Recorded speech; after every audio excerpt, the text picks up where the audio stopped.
ನೋಡಿ fish tank ಕ್ಯಾನಿಸ್ಟ್ರಲ್ಲಿ ಈ ಥರ ನೀರು ಲೀಕ್ ಆಗ್ತಾ ಇರುತ್ತೆ. ಅದೇನಕ್ಕೆ ಆಗ್ತಾ ಇರುತ್ತೆ ಅಂದರೆ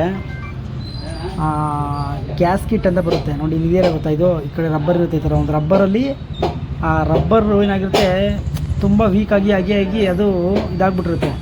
ಅಕಸ್ಮಾತ್ ಆ ರಬ್ಬರ್ ನಿಮಗೆ ಸಿಗದೆ ಹೋದರೆ ಅಂಗಡಿಗಳಲ್ಲಿ ನೀವೇನು ಮಾಡಿ ಅಂದರೆ ಈ ಸಿಲಿಕಾನ್ ಅಂತ ಬರುತ್ತೆ ಗೊತ್ತಾ ನಿಮಗೆ, ಗ್ಲಾಸ್ಗೆ ಅಂಟಿಸ್ತಾರೆ ಸಿಲಿಕಾನ್.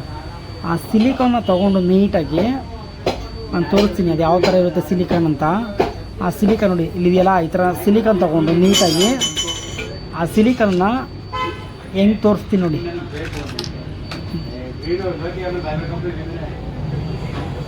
ಅದನ್ನು ತೊಗೊಂಡು ನೀಟಾಗಿ ಸುತ್ತ ಪೇಸ್ಟ್ ಮಾಡಿಬಿಡಿ.